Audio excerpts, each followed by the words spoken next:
ಆರನೇ ಖಂಡ. ಐದಲ್ಲ,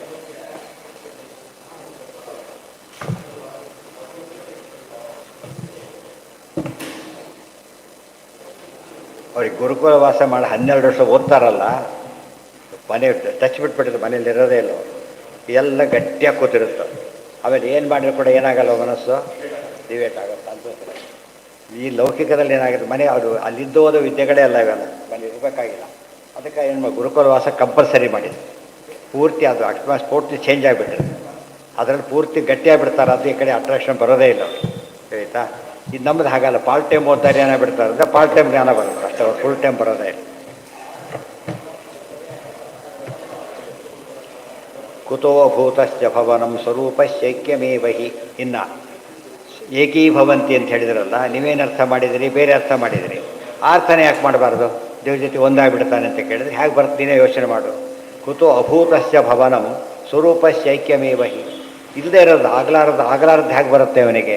ಸಾಧ್ಯನೇ ಇಲ್ಲ. ನೀನು ಬದರಿಗೆ ಹೋದ, ಬದಿ ಐಕ್ಯ ಹೊಂದಿಬಿಟ್ಟ, ಬದರಿ ಆಗಿಬಿಡ್ತಾನೆ ಅವನು.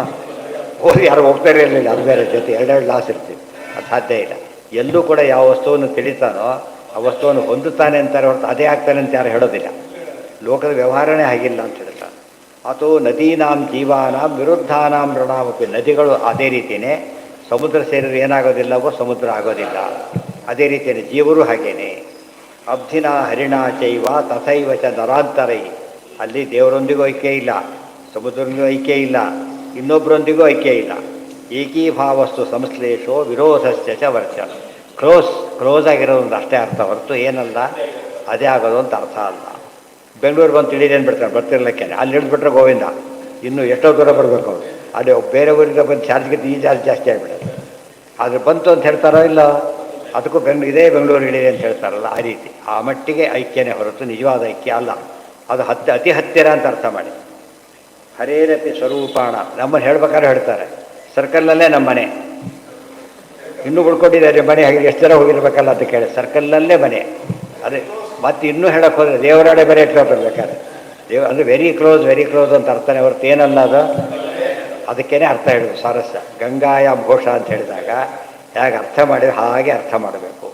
ಗಂಗಾ ತೀರ ಇಲ್ಲಿ ಗಂಗಾಯಾಮ್ ಘೋಷ, ಗೊತ್ತಾಯ್ತಾ? ಗಂಗಾ ಜನಕ್ಕೆ ವಾಸ. ಗಂಗಾ ಜನತ್ರ ವಾಸ ಅಂದರೆ ಕ್ಲೋಸಾಗಿ ವಾಸ ಮಾಡೋದೇ ಹೊರತು ಏನಾಗೋದಲ್ಲ, ತಟ ಗಂಗೆಯಲ್ಲ. ಆದ್ದರಿಂದ ವೈಕುಂಠ ದೇವರಲ್ಲ, ದೇವರ ವಾಸಸ್ಥಾನ, ಅಲ್ಲಿಗಿರ್ತಾನೆ ಹೊರತು ಏನಾಗೋದಿಲ್ಲ ಬೇರೆ ಇದೆ. ವಿಧಾನಸೌಧ ಹತ್ರನೇ ಮನೆ ಅಂತ ಹೇಳಿದರೆ ಎಷ್ಟು ಬೇರೆ ಕೆಲಸಕ್ಕೆಲ್ಲ ಭಾರಿ ಉಪಯೋಗ ಆಗುತ್ತೆ ಅಂತ ಅರ್ಥ. ದೂರ ಇದ್ದರೆ ಬೇರೆ, ಅರ್ಥದಲ್ಲಿ ಕ್ಲೋಸ್ ಅಂತೆ ಹೊರತು ಬೇರೆ ಅಲ್ಲ. ಸ್ವರೂಪೈಕ್ಯಂ ಕುತಸ್ತೇಷಾಂ ನಿತ್ಯ ಭಿನ್ನ ಸ್ವರೂಪಿಣಾಂ. ಸ್ವರೂಪದಲ್ಲೇ ಭಿನ್ನವಾಗಿರಬೇಕಾದ್ರೆ ಐಕ್ಯ ಹೇಗೆ ಬರುತ್ತೆ? ಸ್ವರೂಪೈಕ್ಯ ಅಂದ್ರೇನೋ ಅದೇ ಆಗೋದು. ಬರೀ ಐಕ್ಯ ಅಂದ್ರೇನೋ ಹತ್ತಿರ ಹೋಗೋ, ಹರಿದ್ವಾರದಲ್ಲಿ ಒಂದಾಗೋಣ, ಇಲ್ಲಿ ಒಂದಾಗೋಣ, ಈ ಪದಗಳೆಲ್ಲ ಉಪಯೋಗಿಸ್ತಾರಲ್ಲ ಹಾಗೆ. ಹರೇರೇಪಿ ಸ್ವರೂಪಾಣಾಂ ಏಕೀಭಾವೋ ಯದೋಚ್ಯತೆ ಸಂಶ್ಲೇಷೇವ ಸಿದ್ಧತ್ವ ಸ್ವರೂಪೈಕ್ಯಶ್ಚ ನೋಭವ. ದೇವರೊಂದು ಐಕ್ಯ ಅಂದರೆ ಹೀಗೆ ಅರ್ಥ ಮಾಡಬೇಕು. ಸಂಶ್ಲೇಷ ಅಂದ್ರೇನೋ ಶ್ಲೇಷ ಹತ್ತಿರ, ಸಂಶ್ಲೇಷ ವೆರಿ ಕ್ಲೋಸ್. ಸ್ವರೂಪೈಕ್ಯ ಸಾಯುಜ್ಯ ಬಂದವರು ಮೈಮೇಲೆ ಓಡಾಡ್ಕೊಂಡಿರ್ತಾರೆ. ಇರುವಿನ ಮೈಮೇಲೆ ಓಡೋದು ಬಿರಿಯಾಗಿದೆ, ಅದು ನಾವಾಗಿಲ್ಲ, ನಾವು ಅದು ಆಗಿಲ್ಲ. ಗತಾಹ ಮುಕ್ತಾಹ ಪ್ರಾಣಾದಿ ಪಂಚದಶ ಕಲಾರೂಪ ದೇವತಾ ಅನ್ಯೇಚ ಪ್ರತಿದೇವತಾಸು ದೇವತಾ ಪ್ರತಿಬಿಂಬಭೂತಾಸು ಪ್ರಜಾಸು ಪ್ರತಿಪ್ರತಿಷ್ಠಿತಾಃ ದೇವಾಃ ಕರ್ಮಾಣಿ ವಿಜ್ಞಾನಮಯೋ ಜೀವಶ್ಚ ಪರಮಾತ್ಮನಿ ಪ್ರವೇಶಂತಿ. ಈ ಇಬ್ಬರು ಸಾಧನೆ ಮಾಡಿದ ದೇವತೆಗಳು ಕೂಡ ಅವರು ಮೋಕ್ಷಕ್ಕೂ ತಮ್ಮ ಜಾಗ ಹೊಂದ್ತಾರೆ ಹೊರತು ಬೇರೆ ಅಲ್ಲ. ಪ್ರತಿಬಿಂಬೋ ಹರೇ ಪ್ರಾಣಃ ತಸ್ಯ ಚಾನ್ಯಾಃ ಕಲಾಃ ಕ್ರಮಾತ್ ಕಲಾನಾಂ ದೇವತಾ ಅನ್ಯಾ ದೇವತಾನಾಂ ನರಾ ಅಪಿ ತಸ್ಮಾತ್ ಸರ್ವೇಪಿ ಮುಕ್ತೇಷು ನರೇಷ್ವಪಿ ನಿಯಾಮಕಾಃ ತಿಷ್ಠಂತಿ ನಾತ್ರ ಸಂದೇಹಃ ಪರಮಾತ್ಮನಿ ಚಾಖಿಲಾಃ ಇತಿ ಮುಕ್ತವಿವೇಕೆ. ಮುಕ್ತಿವಿವೇಕ ಅಲ್ಲ, ಮುಕ್ತವಿವೇಕೆ. ಮುಕ್ತಿವಿವೇಕ ಬೇರೆ ಇದೆ. ಮುಕ್ತಿ ಅಂದರೆ ಏನು ಅಂತ ಹೇಳಿದರೆ ಮುಕ್ತಿ ವಿವೇಕ, ಮುಕ್ತರ ಬಗ್ಗೆ ಹೇಳಿದರೆ ಮುಕ್ತ ವಿವೇಕ. ಮುಕ್ತಿ ವಿವೇಕ, ಮುಕ್ತ ವಿವೇಕ ಯಾವುದು? ಏನಾಗಿದೆ? ಏನಿದೆ ತೋರಿಸ. ಇಲ್ಲಿ ಮುಕ್ತ ವಿವೇಕ, ಮುಕ್ತರ ಬಗ್ಗೆ ವಿವೇಕ ಸರಿ ಇದೆ. ಮುಕ್ತಿ ಅಂತಿಟ್ಕೊಂಡು ಏನು ಮುಕ್ತಿ ಅಂತಿದ್ರು ಕೂಡ ಪಾಠಾಂತರ ಮೇಲೆ ಇದ್ದೇ ಇದೆ ಅರ್ಥ. ಮುಕ್ತಿಯಲ್ಲಿ ಜೀವರ ಬಗ್ಗೆ ಸೇರಿಸ್ಕೊಂಡು ಹೋಗಿದ್ರೆ ಆಯ್ತಲ್ಲ. ಮುಕ್ತಿಯಲ್ಲಿ ಜೀವರಿರೋ ರೀತಿಯ ಬಗ್ಗೆ ವಿವೇಕ ಅಂದರೆ ವಿವೇಚನೆ ಮಾಡಿ ಹೇಳೋದು. ಪ್ರತಿಬಿಂಬೋ ಹರೇ ಪ್ರಾಣ. ಇದನ್ನ ತಕ್ಷಣ ಯಾವ್ದು ಜ್ಞಾಪಕ ಆಗುತ್ತೆ ವಾಕ್ಯ ಓದಿದರೆ? ಪ್ರತಿಬಿಂಬೋ ಹರೇ ಪ್ರಾಣ ತಸ್ಯ ಚಾನ್ಯಾ ಕಲಾಕ್ರಮಾತ್. ಹೇಳಿ ನೋಡಿ, ಯಾವ ವಾಕ್ಯ ಜ್ಞಾಪಕ ಆಗುತ್ತೆ ಇದು?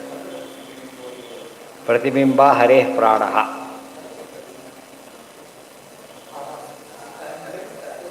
ಹಾಂ, ಏನು ನೆನಪಾಯ್ತಾ?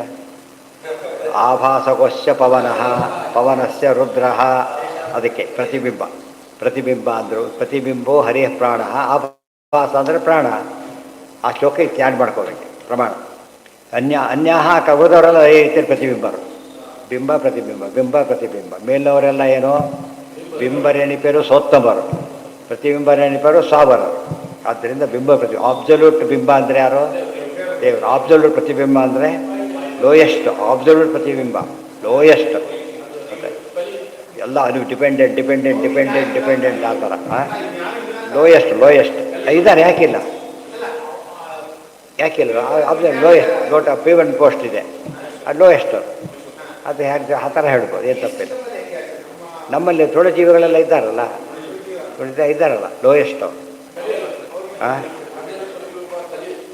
ಏನ ದುಷ್ಟರಲ್ಲಿ, ಸಜ್ಜನರಲ್ಲಿ ಒಂದು ಎಂಟು, ಬರೀ ಜೀವರಲ್ಲಿ ಎಂಟು ತೊಗೊಂಡ್ರೆ ಅಲ್ಲಿ ಅಷ್ಟೆ.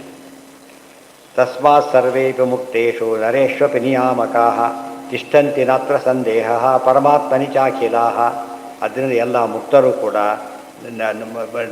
ನರೇಶ್ವಪಿ ನಿಯಾಮಕ, ಇಲ್ಲಿ ನಿಯಾಮಕರಾಗಿರ್ತಾರೆ, ಅಲ್ಲಿ ತಾವಾಗಿರ್ತಾರೆ ಹೊರತು ಪರಮಾತ್ಮನ ಐಕ್ಯ ಜೊತೆ ಅಂದರೆ ಜೀವ ಐಕ್ಯ ಹೊಂದೋದಿಲ್ಲ. ಅಲ್ಲ, ಜೀವ ನಿಯಾಮಕರಾದ ತತ್ವಾಮಾನ್ಯ ದೇವತೆಗಳು ಕೂಡ ಏನಾಗೋದಿಲ್ಲ, ಅವರೇ ಹೊಂದಲ್ಲಿ ಇವರೇ ಐಕ್ಯ ಹೊಂತಾರೆ, ಸಾಧ್ಯನೇ ಇಲ್ಲ. ಕಲಾಭ್ಯಶ್ಚಾನ್ಯದೇವೇಭ್ಯ ಕರ್ಮ ಪ್ರತ್ಯವರಂ ಯತಃ ಕಲಾಭ್ಯ ಪೃಥಗುಕ್ತಂತತ್ ಪುಷ್ಕರ ಕರ್ಮ ಚೋಚ್ಯತೆ. ಕಲಾಭ್ಯಶ್ಚ ಅನ್ಯದೇವೇಭ್ಯ ಕರ್ಮ ಪ್ರತ್ಯವರಂ ಯತಃ. ಬೇರೆ ದೇವತೆಗಳಿಗಿಂತ ಕರ್ಮಾಭಿಮಾನಿ ದೇವತೆ ಕಡಿಮೆ. ಇಲ್ಲೇ ಗೊತ್ತಾಗ್ಬಿಡುತ್ತೆ ಕರ್ಮಾಭಿಮಾನಿ ದೇವತೆ ಯಾರು, ಜ್ಞಾನಾಭಿಮಾನಿ ದೇವತೆ ಯಾರು? ವಾಯುದೇವರು. ಮತ್ತು ಯಾರಿಂದ ಮೋಕ್ಷ? ಈಗ ಪುಷ್ಕರಿಂದ ಮೋಕ್ಷ ಅಲ್ಲ. ಯಾರಿಂದ ಮೋಕ್ಷ? ವಾಯುದೇವರಿಂದ ಮೋಕ್ಷ. ಆದ್ದರಿಂದ ಯಾರನ್ನ ಲೋಯೆಸ್ಟ್ ಹಿಡಿದು ಬಿಟ್ಟರೆ ಹೇಗಾಗುತ್ತದೆ? ತಾರತಮ್ಯ ಕರ್ಮ ಲೋಯೆಸ್ಟ್ ಅಂತ ಹೇಳಿದ ಮೇಲೆ ಅದರಿಂದ ಮುಕ್ತಿ ಆಗುತ್ತೆ ಅಂತ ಹೇಳಕ್ಕೆ ಬರೋದೇ. ಹೈಯೆಸ್ಟಿಂದ ಮುಕ್ತಿ ಆಗೋದು ವಾಯುದೇವರಿಂದಾನೆ. ಜ್ಞಾನಾಭಿಮಾನಿನೇ ವಾಯವೇ ನಮಃ ಅಂತ ಹೇಳಬೇಕು. ಕಲಾಭ್ಯಶ್ಚ ಅನ್ಯದೇವೇಭ್ಯ ಕರ್ಮ ಪ್ರತ್ಯವರಂ ಯತಃ ಕಲಾಭ್ಯಂ ಪೃಥಗುಕ್ತಂತತ್ ಪುಷ್ಕರ ಕರ್ಮ ಚೋಚ್ಯತೆ. ಪುಷ್ಕರ ಅಂದರೆ ಕರ್ಮ ಅಂದರೆ ಕರ್ಮಾಭಿಮಾನಿ ದೇವತೆ ಅಂತ ಅರ್ಥ.